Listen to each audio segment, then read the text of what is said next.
لي صدري ويسر لي أمري واحلل عقدة من لساني يفقهوا قولي. اللهم رب يسر ولا تعسر وخير.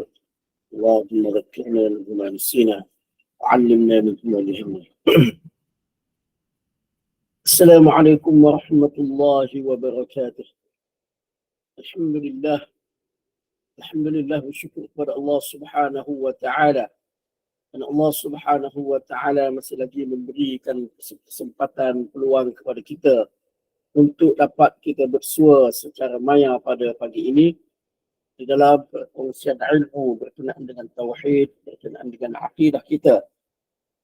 Dan mudah-mudahan Allah Subhanahu wa taala dapat memberikan kefahaman yang sebaik-baiknya kepada kita di dalam persoalan ini.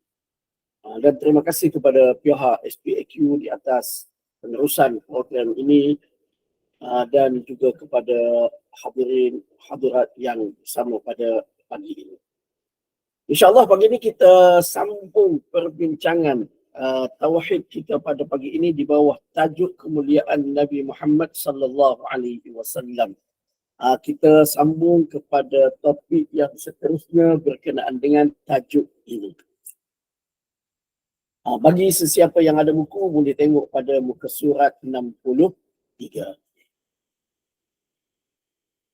Allah mengutus Muhammad sallallahu alaihi wasallam kepada seluruh umat manusia dan mewajibkan ke atas semua manusia dan jin agar patuh dan taat kepada ajarannya.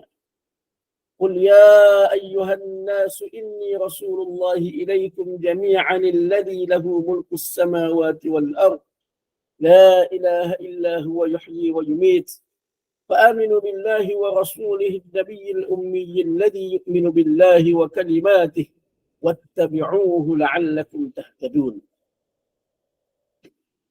Katakanlah wahai Muhammad, wahai sekalian manusia, sesungguhnya aku adalah pesuruh Allah kepada kamu semuanya, diutuskan oleh Allah yang menguasai langit dan bumi. Tiada Tuhan yang berhak disembah melainkan Dia, yang menghidupkan dan mematikan.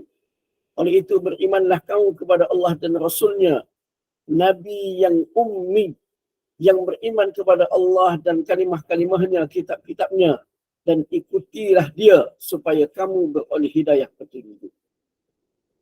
Melalui bagindalah Allah menyempurnakan agama Islam. Al-yawma akmaltu lakum dinakum wa atmamtu alaikum ni'mati wa raditu lakumul Islam madina. Pada hari ini aku telah sempurnakan bagi kamu agama kamu dan aku telah cukupkan nikmatku kepada kamu dan aku telah redha Islam itu menjadi agama untuk kamu. Jadi di antara kemuliaan kedudukan Nabi sallallahu alaihi wasallam ialah baginda diutuskan kepada seluruh manusia. Baginda diutuskan kepada seluruh manusia. Bukan sebagaimana nabi-nabi yang lain yang diutuskan kepada kaumnya secara khusus.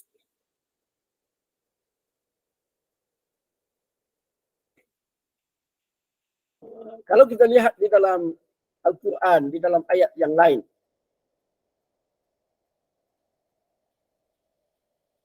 saya berikan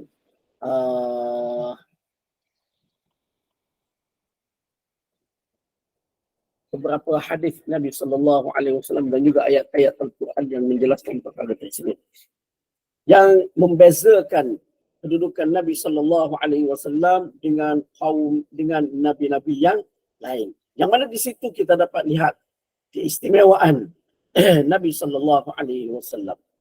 Jadi sebelum ni di dalam perbahasan tentang rukun iman yang telah kita bincangkan sebelum ini, kita telah bincangkan pada ketika perbincangan berkenaan dengan beriman kepada Rasul-Rasul.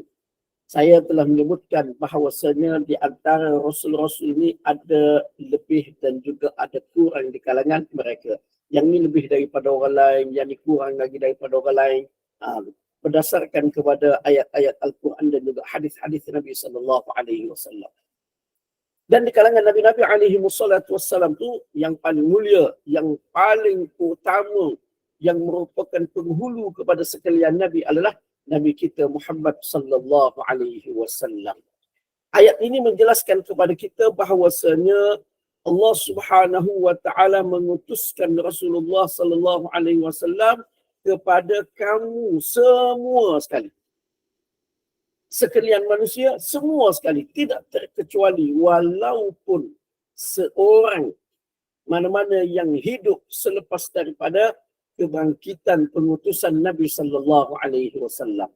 Yang mana sebelum ini saya telah jelaskan di dalam hadis, sehingga kan andai kata Nabi sallallahu alaihi wasallam mengatakan lau kana Musa hayya ma wasi'ahu illa ittiba'i. Kalaulah Musa masih hidup, maka tidak ada ruang kepada Musa kecuali mengikut aku. Jadi itu kedudukan istimewa, kedudukan mulia, kedudukan tinggi Nabi Muhammad sallallahu alaihi wasallam. Antara hadis yang menjelaskan perkara tersebut, itu satu hadis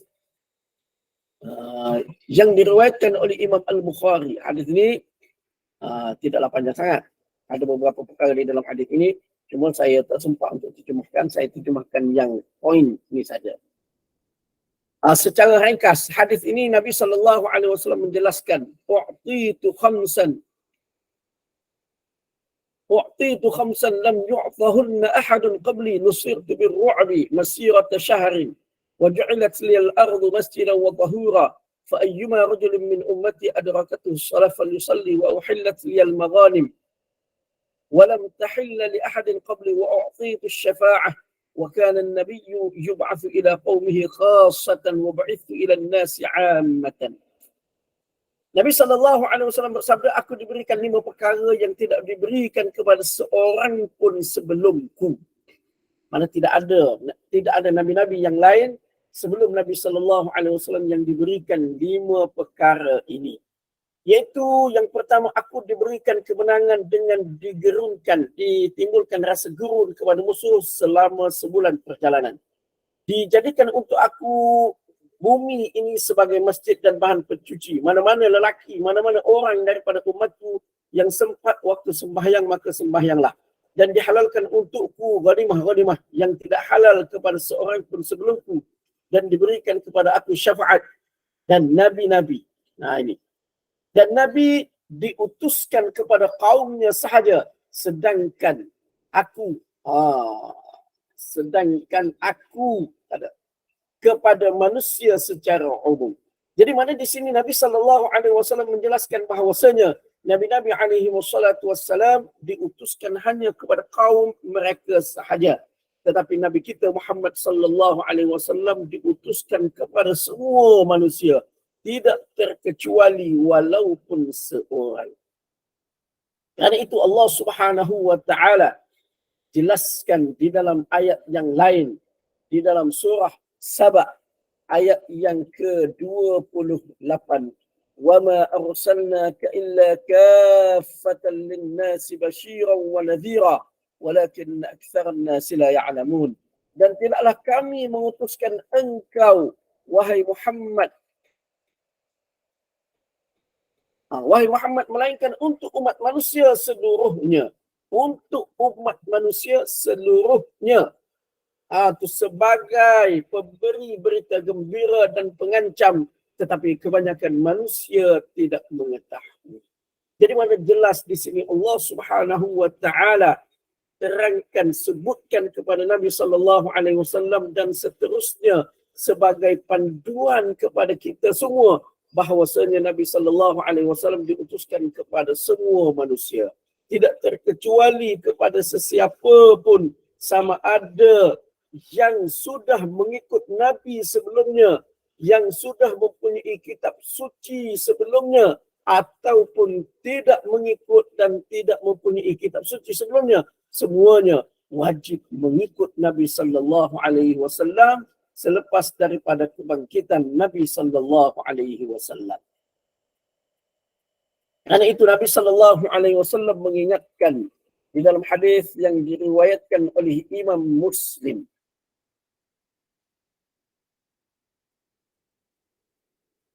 عن أبي هريرة رضي الله عنه وعن رسول الله صلى الله عليه وسلم أنه قال والذي نفس محمد بيده لا يسمع بي أحد من هذه الأمة يهودي ولا نصراني ثم يموت ولم يؤمن بالذي أرسلت به إلا كان من أصحاب النار.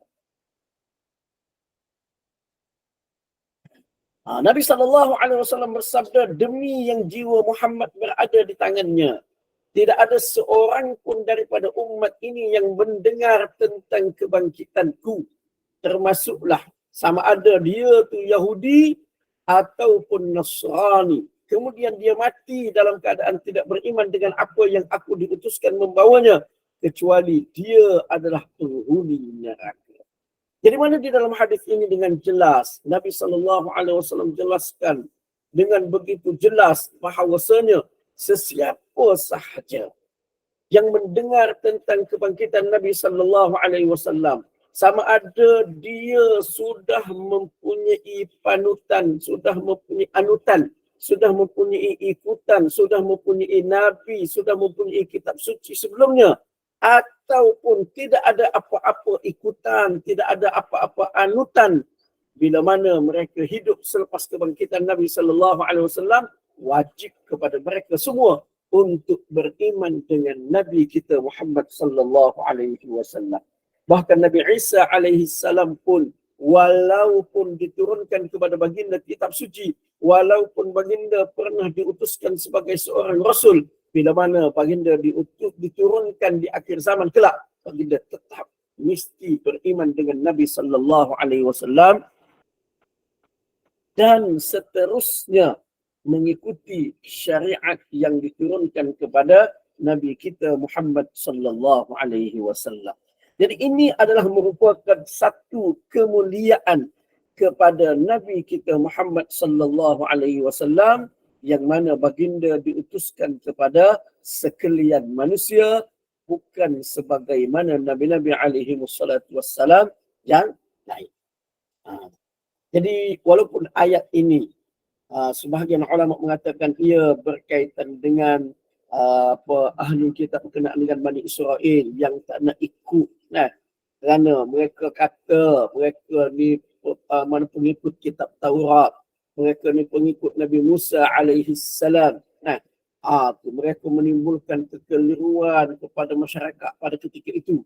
Maka Allah Subhanahu wa taala menurunkan ayat ini, walaupun itu di antara sebab kenapa diturunkan ayat ini, namun ia mencakupi, merangkumi dari segi maknanya umum kepada sekalian manusia, bukan hanya kepada Yahudi sahaja, bukan kepada ahli Taurah, ahli kitab sahaja, tetapi kepada semua sekali wajib beriman kepada Nabi SAW selepas daripada kebangkitan baginda. Jadi ini kelebihan, keutamaan, kemuliaan Nabi kita Muhammad SAW.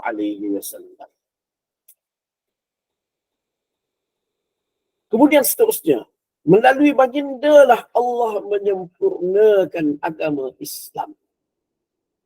Mana di antara keistimewaan Nabi kita Muhammad SAW, kemuliaan baginda, ialah kesempurnaan agama terletak di tangan baginda. Mana agama yang dibawa oleh Nabi-Nabi alaihi wassalam sebelum Nabi kita Muhammad SAW belum sempurna. Ada sedikit sebanyak kekurangan. Walaupun Nabi-Nabi alaihi wassalam masing-masing telah menyempurnakan tugasan mereka, telah menyempurnakan amanah yang Allah Subhanahu wa taala pikulkan ke atas mereka. Mereka dah buat kerja. Mereka telah buat kerja mereka masing-masing. Namun kesempurnaan agama duduk pada Nabi kita Muhammad sallallahu alaihi wasallam. Lalu di dalam buku kita ni dikemukakan satu ayat Al-Quran. Al-yawma akmaltu lakum dinakum wa atmamtu alaikum ni'mati wa raditu lakum al-Islam madina. Mana pada hari ini aku telah sempurnakan untuk kamu agama kamu dan aku telah cukupkan nikmatku kepada kamu dan aku telah redha Islam itu menjadi agama kamu. Ayat ini, ayat kesempurnaan agama, dan ayat ini pula Allah Subhanahu wa taala letakkan di tengah-tengah perbahasan berkenaan dengan makan minum halal haram yang merupakan soal individu, soal perseorangan individu.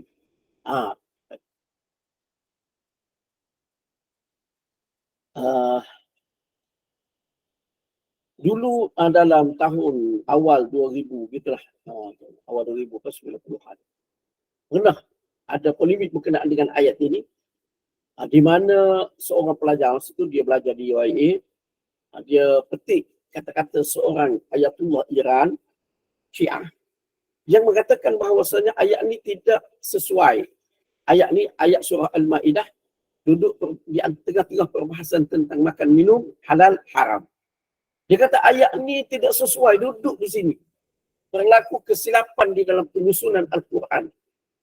Ke mana ayat ni tak kena duduk ni. Sepatutnya ni ayat ni duduk lain.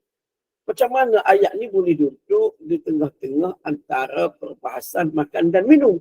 Tiba-tiba letak ayat ni. Jadi dia kata tak sesuai. Tak sesuai untuk ayat ini berada di sini. Jadi bila timbul polemik masa tu, tidak ada lagi WhatsApp, Facebook, ada masa tu, dia panggil forum internet. Forum internet adalah beberapa forum internet. Cari.com, fikrah.net, ahkam.net dan sebagainya. Jadi saya lupa. Kalau tak silap dia dibincangkan di dalam fikrah.net pada ketika itu. Jadi saya cuba cari. Cek dalam kitab-kitab tafsir, cek dalam kitab ni, cek dalam kitab ni, tak temui. Akhir sekali saya tengok dalam satu kitab yang ringkas. Sebenarnya tidaklah ringkas juga. Cetakan Pakistan dengan tulisan tangannya kecil. Karangan Qadhi Syamsuddin Panjpiri Al-Panjpiri, seorang ulama Panjab, yang bertajuk Khulasatus Surah wa Bayanur Rabti Bainal Ayat. Ringkasan surah dan menerangkan berkaitan di antara ayat-ayat di dalam Al-Quran. Jadi dalam kitab tu, beliau mengatakan ayat ini berada di tengah-tengah perbincangan berkenaan dengan makan minum halal haram. Sebab sebelum dia tu, hurrimat alaikumul maitatu waddamu wa lahmul khinzir, diharamkan kepada kamu bangkai, darah daging babi dan sebagainya. Kemudian selepas daripada itu, yas'alunaka madza uhilla lahum, mereka bertanya engkau apakah yang dihalalkan untuk mereka. Dan seterusnya.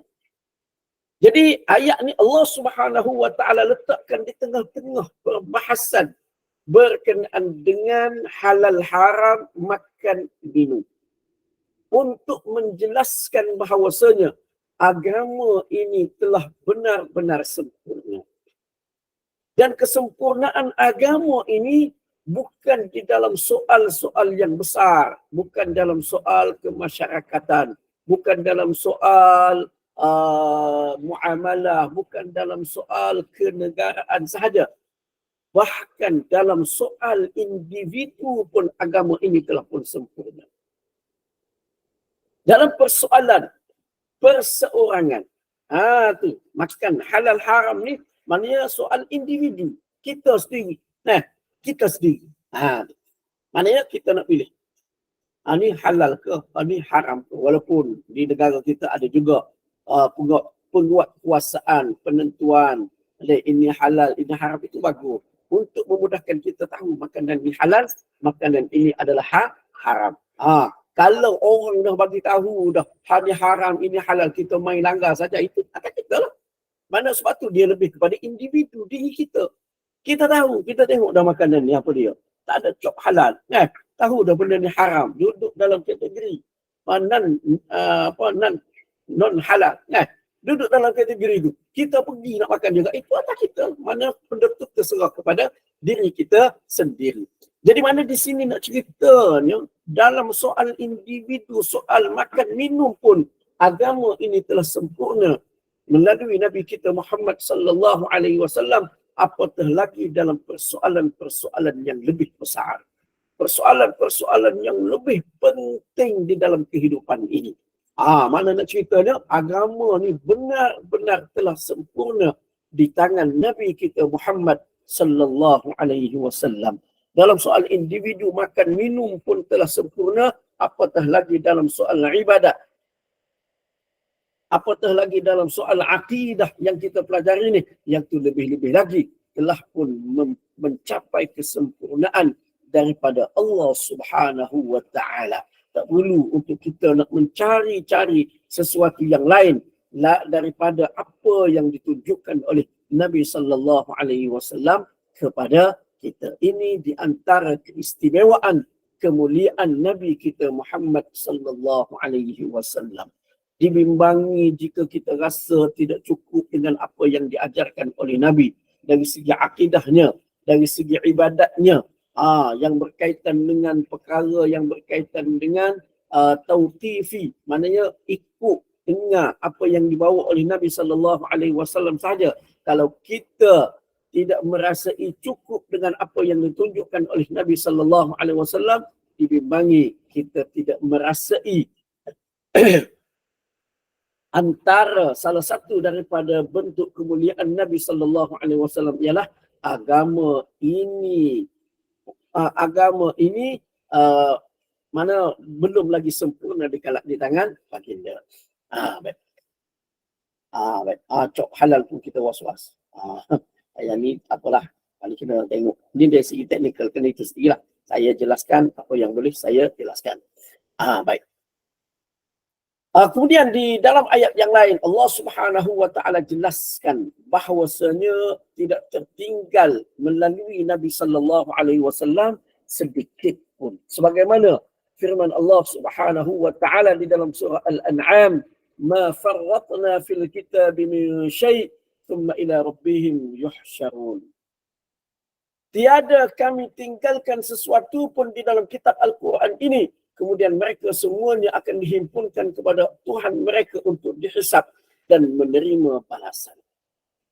Mana Allah Ta'ala nak jelaskan kesempurnaan agama yang merupakan salah satu daripada kemuliaan keistimewaan Nabi kita Muhammad sallallahu alaihi wasallam, sehingga kitab yang diturunkan kepada baginda tidak meninggalkan apa pun sebagai pengajaran, sebagai pegangan, sebagai panduan kepada umat ini. Dengan penjelasan yang terdapat di dalam hadis-hadis Nabi sallallahu alaihi wasallam. Jadi ini keistimewaan Nabi kita sallallahu alaihi wasallam. Dan di tempat yang lain di dalam surah Al-An'am Allah Subhanahu wa taala berfirman, "Wa tammat kalimatu rabbika sidqan wa 'adla, la mubaddila li kalimatihi wa huwas samii'ul 'alim." Dan telah sempurnalah kalimah Tuhanmu Al-Quran meliputi hukum-hukum dan janjinya dengan benar dan adil. Tiada sesiapa yang dapat mengubah sesuatu pun dari kalimah-kalimahnya. Dan dialah yang sentiasa mendengar lagi sentiasa mengetahui. Jadi ini makna salah satu daripada panduan kepada kita. Salah satu daripada hujah-hujah kita bahawasanya agama yang dibawa oleh Nabi sallallahu alaihi wasallam telah pun sempurna. Dan kesempurnaan agama melalui Nabi Muhammad sallallahu alaihi wasallam adalah merupakan keistimewaan, kemuliaan Nabi kita Muhammad sallallahu alaihi wasallam. Kemudian seterusnya sifat ma'sum. Menurut Syahwaliyullah, ismah atau kemaksuman atau terpelihara Rasul berlaku dengan 3 sudut. Pertama, Allah mencipta mereka dengan fitrah yang sejahtera, kesempurnaan akhlak dan suci dari kekotoran nafsu, maka dengan itu tidak timbul keinginan maksiat dalam diri mereka. Kedua, diwahyukan kepada mereka bahawa maksiat menyebabkan kepada kesiksaan dan ketaatan itu akan diberikan pahala. Ketiga, Allah menghalang mereka dari melakukan maksiat dengan diciptakan unsur halus yang ghaib. Ini petikan daripada Hujjatullahil Balighah karangan Syekh Waliullah Ad-Dihlawi. Yang seterusnya disebutkan juga oleh Uwais An-Nadwi, salah seorang daripada ulama Nadwatul Ulama di India. Jadi berkenaan dengan di sini Syekh Waliullah Ad-Dihlawi nak sebutkan sudut maksum ni. Sudut maksum Nabi-Nabi alaihi wassalatu wassalam ni.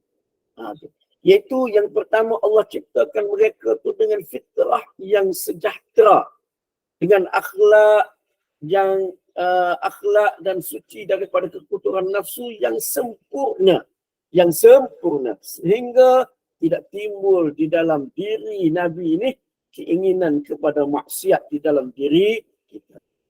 Walaupun begitu, kalau kita lihat, saya lupa nak tapi tak apa, di dalam surah Yusuf ayat berapa? Di dalam surah Yusuf, yang Nabi Yusuf alaihi salam membersihkan dirinya. Wa ma ubarri'u nafsi. Di dalam surah Yusuf ayat yang ke-53.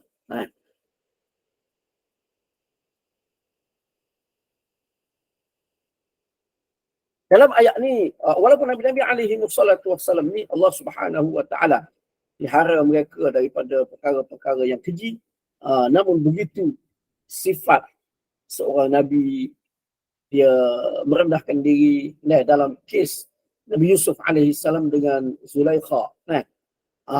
Nabi Yusuf alaihi salam tetap tidak membersihkan diri dia, mengatakan seolah-olah dia beres, selamat, selesai dah. Sehingga dia kata, wa ma ubarri'u nafsi innan nafsa la'ammaratun bisu'i illa ma rahima rabbi inna rabbi ghafurur rahim.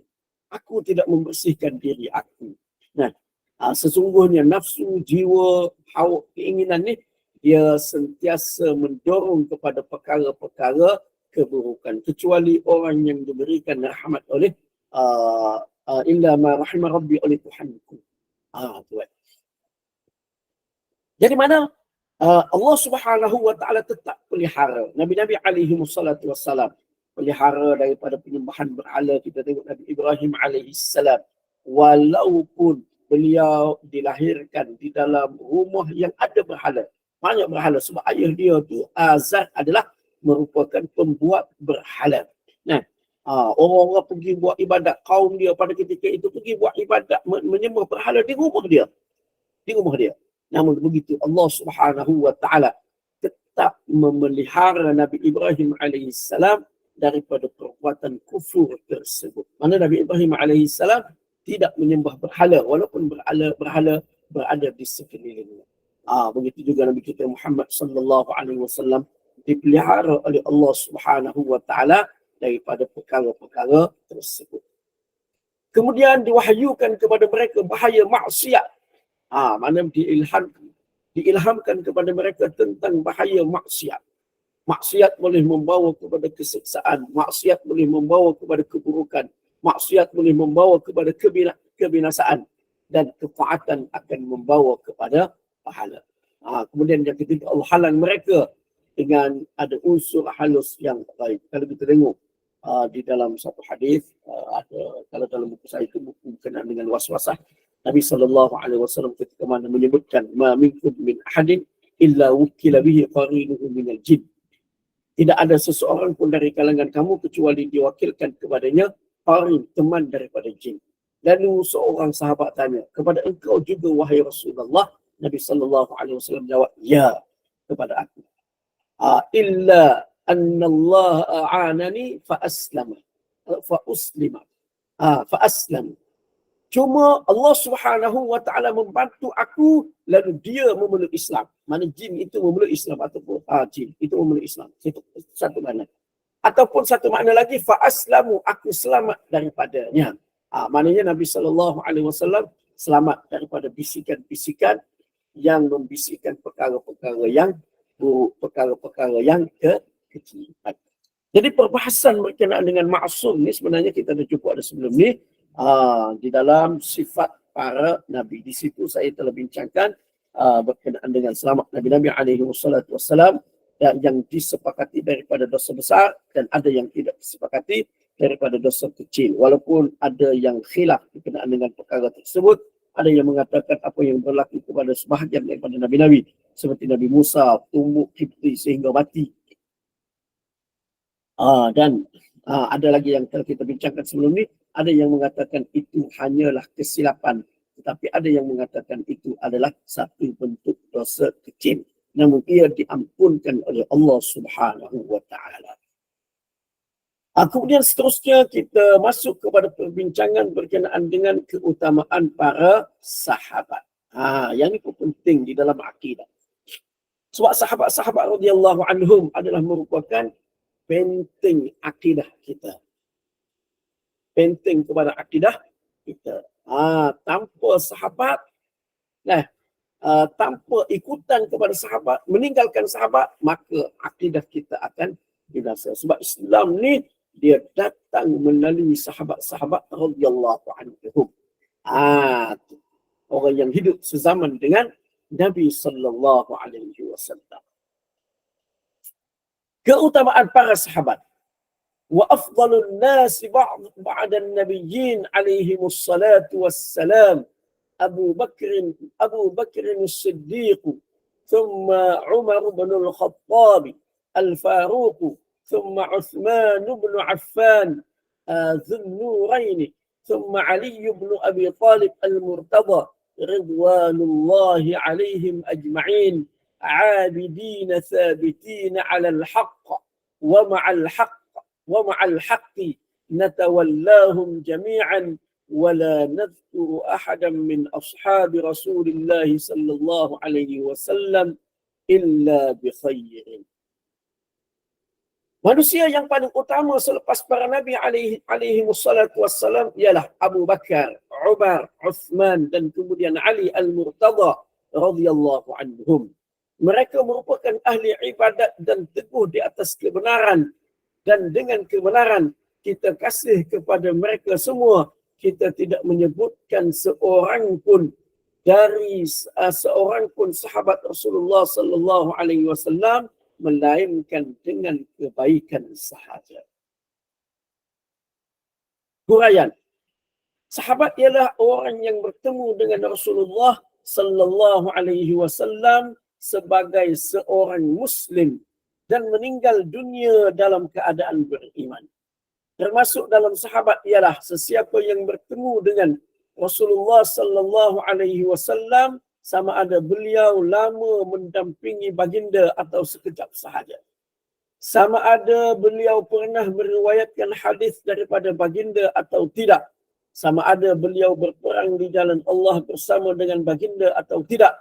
Sama ada beliau hanya melihat sahaja tanpa duduk dalam satu majlis dengan baginda atau tidak dapat melihat baginda kerana sebab tertentu seperti buta penglihatan.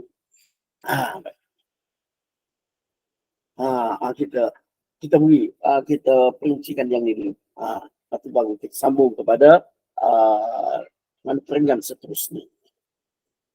Jadi kedudukan sahabat-sahabat radhiyallahu anhum. Sahabat-sahabat radhiyallahu anhum adalah merupakan orang yang paling utama. Paling tinggi selepas daripada Nabi-Nabi alaihi wassalatu wassalam. Ini kedudukan sahabat-sahabat. Maknanya di dalam ranking kumpulan. Ranking kumpulan. Manusia yang paling utama adalah Nabi-Nabi alaihi wassalatu wassalam. Itu yang paling utama. Di kalangan Nabi-Nabi pula ada yang lebih dan ada yang kurang. Itu ada ranking mereka sendiri. Kemudian dari segi kelompok selepas Nabi-Nabi alaihi wassalam. Selepas Nabi-Nabi alaihi wassalatu wassalam adalah sahabat-sahabat Nabi sallallahu alaihi wasallam secara keseluruhan. Ini manusia yang paling mulia selepas Nabi-Nabi alaihi wassalatu wassalam. Kedudukan mereka ni paling mulia, lebih mulia daripada manusia yang lain walaupun mereka tu tidak dikenali nama sekali. Kita tak tahu pun nama dia. Tu sahabat. Kedudukan mereka tu walaupun tak tahu nama sekalipun, kedudukan mereka jauh lebih tinggi daripada wali mana-mana wali sekalipun. Bahkan mereka adalah wali yang paling hampir dengan Allah Subhanahu wa taala selepas Nabi-nabi alaihi wassalatu wassalam. Ini kedudukan sahabat-sahabat radhiyallahu anhum. Siapakah yang dimaksudkan dengan sahabat? Di sini disebutkan itu di antara takrif berkenaan dengan sahabat-sahabat radhiyallahu anhum. Saya kemukakan satu takrif definisi yang diberikan oleh Hafiz Ibn Hajar di dalam kitabnya Al-Isabah fi Tamyiz Sahabah sebagai tambahan. Baik.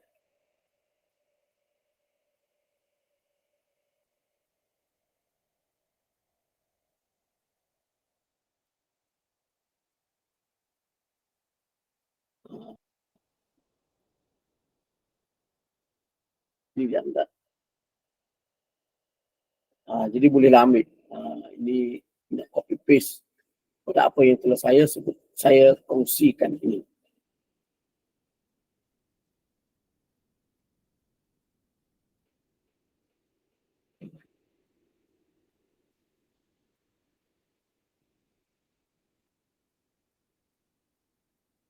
Ini disebutkan di dalam beberapa kitab berkenaan dengan sahabat-sahabat radhiyallahu anhum. Daripada beberapa kitab. Daripada Al-Isabah, Hafiz Ibn Hajar kata apa? Waktu tengok. Jadi di dalam ini Hafiz Ibn Hajar mengatakan sahabat ni man laqiyan Nabi sallallahu alaihi wasallam mu'minan bihi wa mata 'ala al-Islam. Dia bertemu Nabi dalam keadaan beriman, mati di atas Islam. Termasuk dalam kalangan dia yang bertemu dengan Nabi sallallahu alaihi wasallam yang lama duduk dengan Nabi atau sekejap. Yang meriwayatkan hadis ataupun tidak meriwayatkan hadis. Samalah. Ini yang berperang dengan Nabi ataupun tidak berperang dengan Nabi. Yang melihat dia walaupun tidak duduk sekali. Yang tidak melihat dia seperti orang buta. Dan termasuk juga kanak-kanak yang dilahirkan di zaman Nabi sallallahu alaihi wasallam dan melihat baginda pada ketika kecil.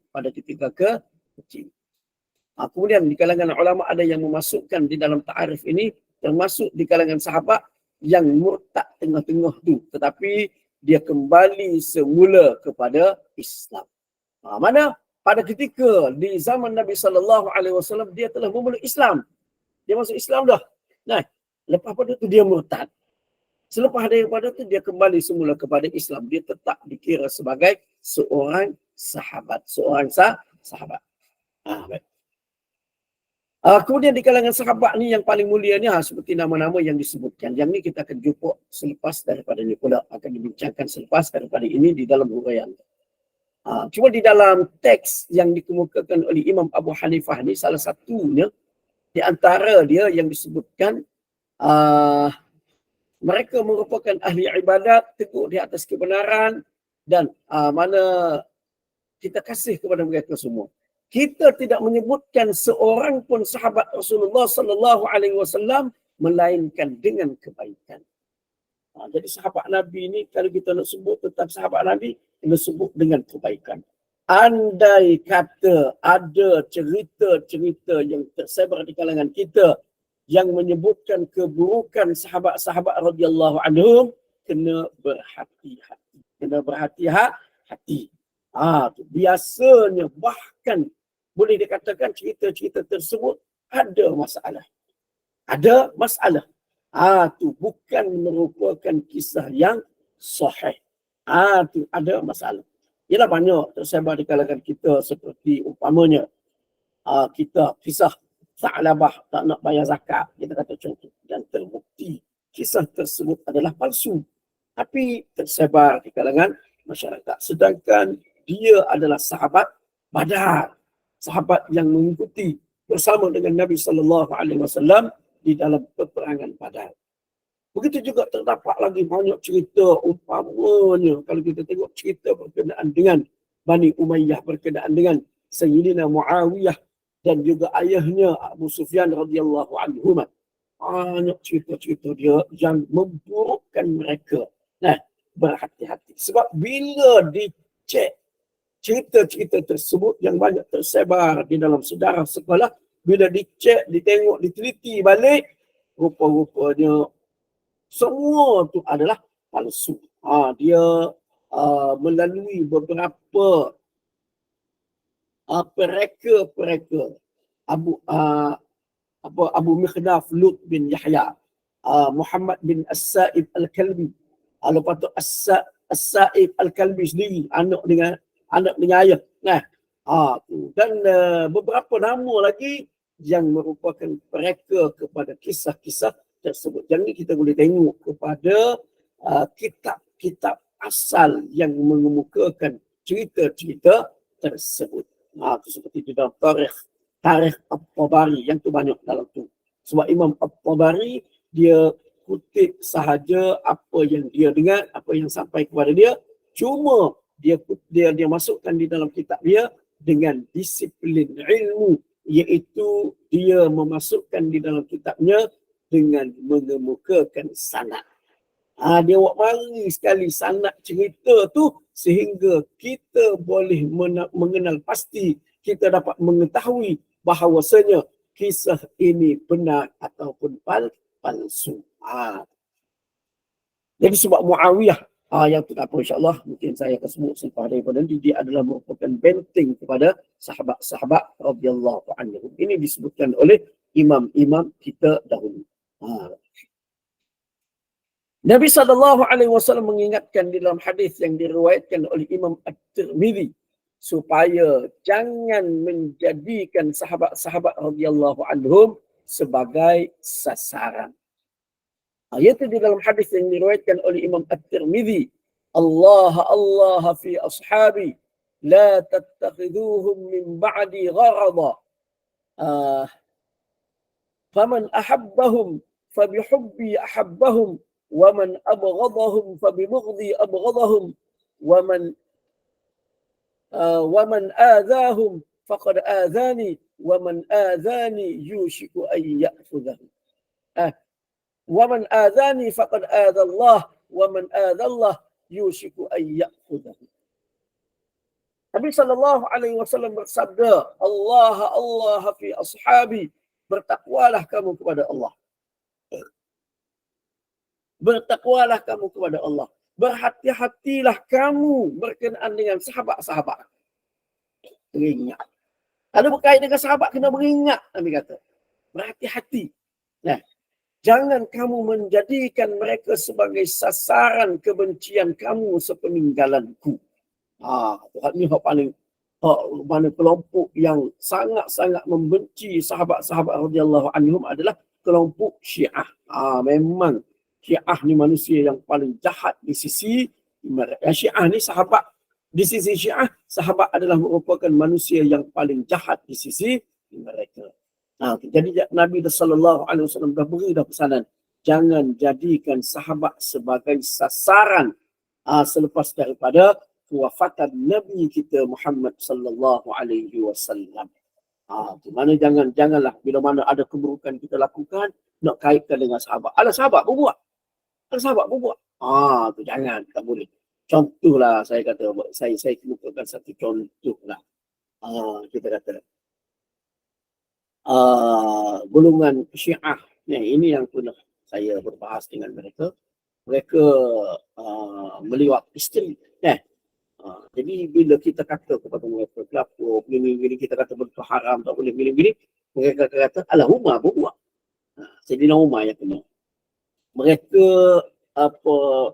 memesongkan hadis yang terdapat di dalam Sunan At-Tirmidzi. Dalam hadis itu tidak memaksudkan Sayyidina Umar melakukan sedemikian, tapi mereka pusing hadis itu untuk menampakkan bahawasanya Sayyidina Umar radhiyallahu anhu melakukan perbuatan tersebut. Jadi maknanya mereka menjadikan sahabat sebagai sasaran. Buat benda tak baik, buat benda tak elok, mereka kata alah sahabat berbuat. Lihat apa? Jadi tak boleh. Nabi SAW berpesanlah di dalam hadis ini. Dan seterusnya Nabi kata, sesiapa yang kasih kepada mereka, maka kerana kasihkan kepadaku dia mengasihi mereka. Dan sesiapa yang membenci mereka, maka kerana bencikan aku dia membenci mereka. Siapa yang menyakiti mereka bermakna dia telah menyakitiku. Sesiapa yang menyakitiku bermakna dia telah menyakiti Allah. Dan sesiapa yang menyakiti Allah, pasti Allah akan mengazabnya. Hadis riwayat At-Tirmidzi. Jadi mana di dalam hadis ini Nabi SAW beri peringatan, jangan sesekali menjadikan sahabat-sahabat sebagai sasaran dan jangan sesekali menyebutkan tentang sahabat kecuali dengan kebaikan sahaja. Kalau ada sampai kepada kita cerita yang buruk tentang sahabat, maka berhati-hati. Beringat ada masalah di dalam kisah tersebut. Baik. Kemudian seterusnya, sahabat yang paling utama secara mutlak adalah Abu Bakar As-Siddiq radhiyallahu anhu. Kemudian Umar Al-Khattab dengan ijma' orang Islam. Kemudian diikuti oleh Uthman, kemudian Ali mengikut pendapat jumhur Ahlus Sunnah. Kemudian sahabat 10 yang dijamin syurga. Jadi di sini kita tengok. Yang paling utama secara mutlak adalah Abu Bakar.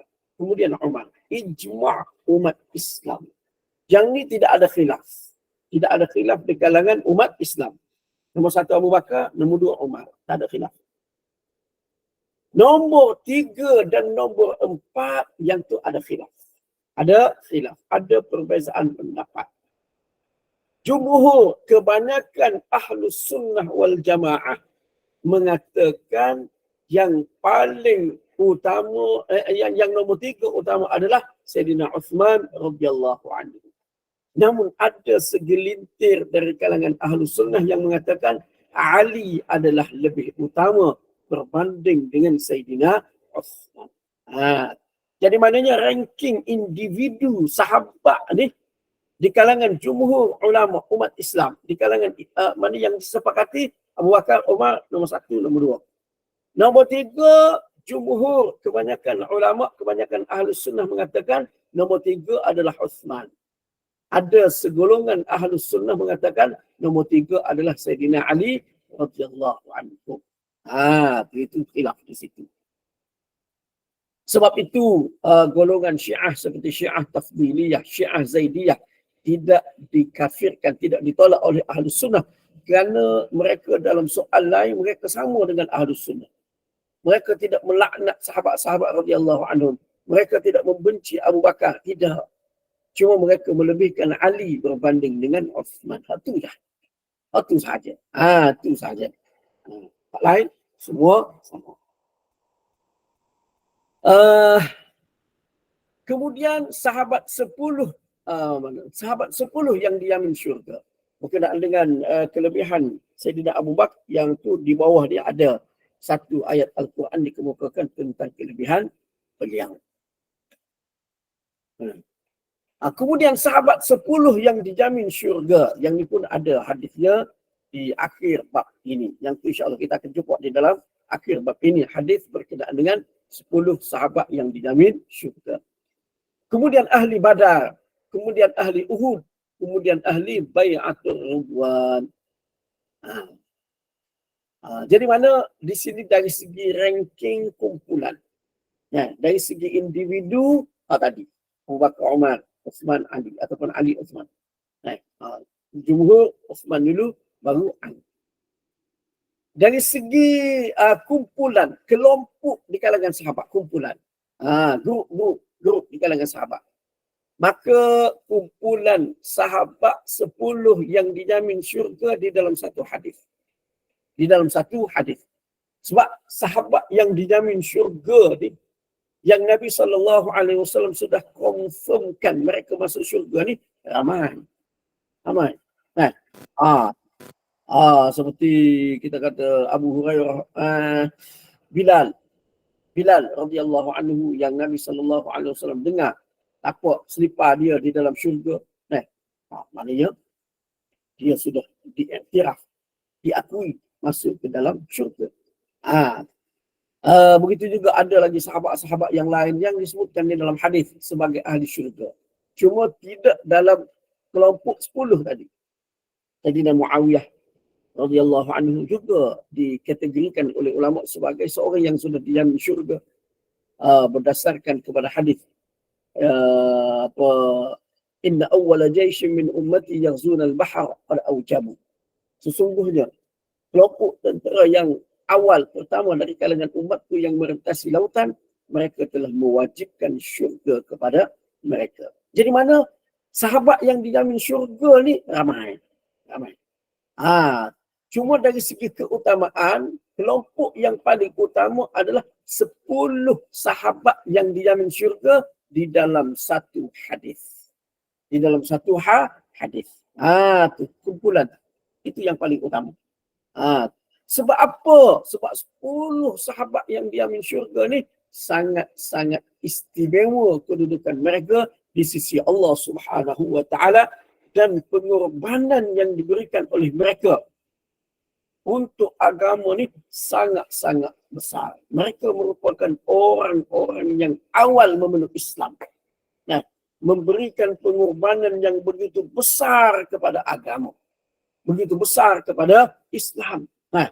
Ni. Sebab tu mereka disebut dalam satu kelompok sebagai golongan yang dijamin syurga. Kemudian seterusnya Ahlu Badar. Ini kelompok yang kedua. Maknanya ranking kumpulan di kalangan sahabat yang paling utama, nombor 1 sahabat 10 tadi, nombor 2 Ahli Badar. Maknanya sahabat-sahabat yang terlibat di dalam peperangan Badar.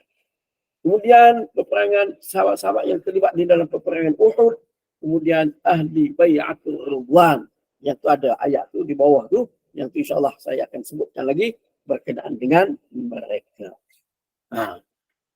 Jadi Ahlu Badar ni adalah merupakan kelompok yang kedua yang mulia di kalangan sahabat-sahabat radhiyallahu anhum.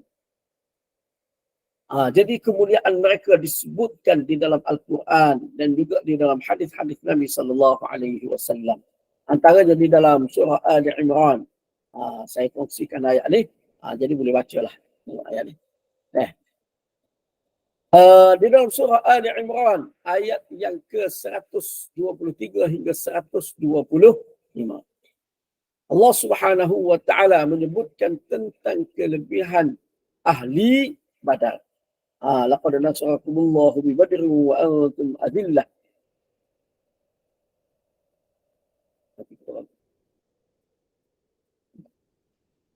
Jadi ini boleh tengok selepas ini, maknanya boleh share lah. Boleh apa dia panggil copy paste kan.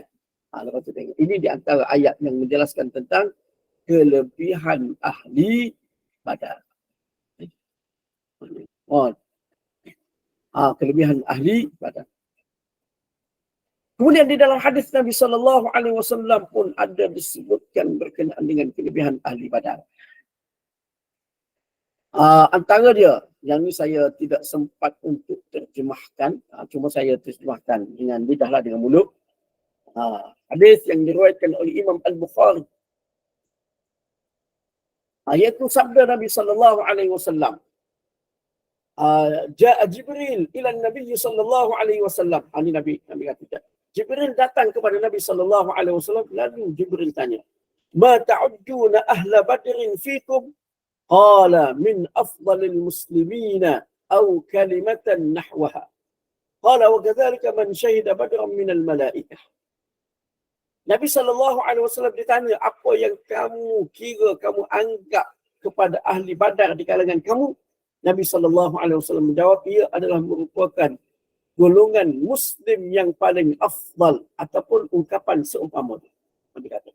Begitu juga malaikat yang menyaksikan, malaikat yang hadir, yang ada di dalam peperangan Badar. Maknanya ahli Badar ni di kalangan manusia, mereka menjadi manusia yang paling afdal. Di kalangan malaikat yang hadir, yang menyertai peperangan Badar, mereka merupakan malaikat yang paling utama. Malaikat yang paling afdal. Jadi ini kelebihan ahli Badar. Kelebihan ahli Badar. Maknanya begitu tinggi sekali kedudukan mereka di sisi Allah Subhanahu wa taala.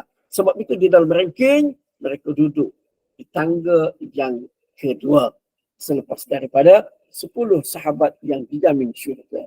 Sehingga Allah Subhanahu wa taala memberi jaminan kepada ahli Badar. Dia panggil apa? Beri cok pengakuan lah kita kata.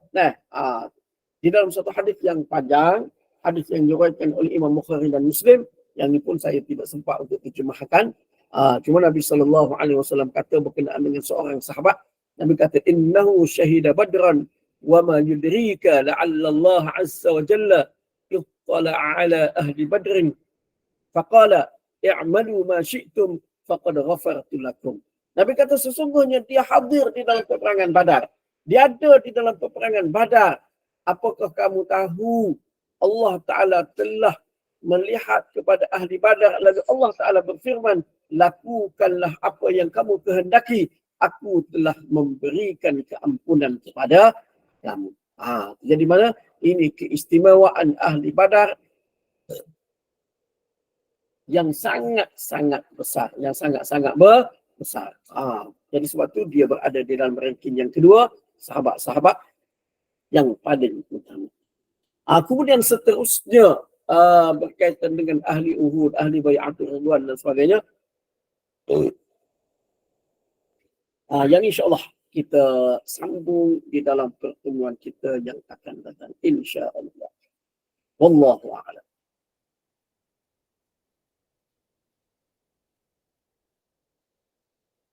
Okey, mungkin kita buka soalan ni Ustaz, kok ada yang nak bertanya ke Ustaz kan? Seorang yang ada yang tak faham ke ataupun ada yang nak bertanya, dipersilakan pada jemaah sekalian.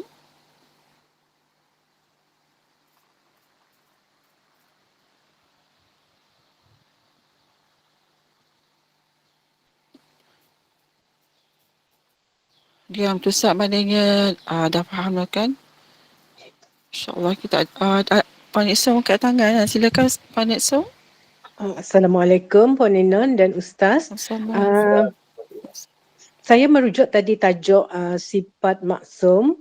Adakah ada dalil atau tafsir yang sahih yang Nabi Yusuf telah melihat ayat Al-Isra ayat 32 apabila baginda sedang digoda oleh isteri Al-Aziz Mesir, maka dari itu Nabi Yusuf mengelak daripada melakukan maksiat. Terima kasih Ustaz. Surah Al-Isra.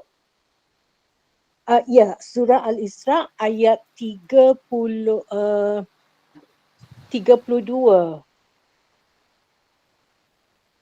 Ia mengenai dengan janganlah menghampiri zina. Ayat tu bukan cerita Nabi Yusuf lah.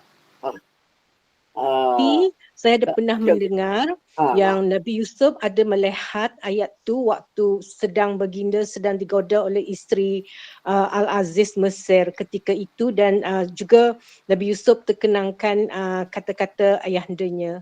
Adakah itu ada dalil atau tafsir yang kira yang sahih mengenainya? Wallahu alam, saya tak pasti. Setakat ni saya tak ada lagi lah.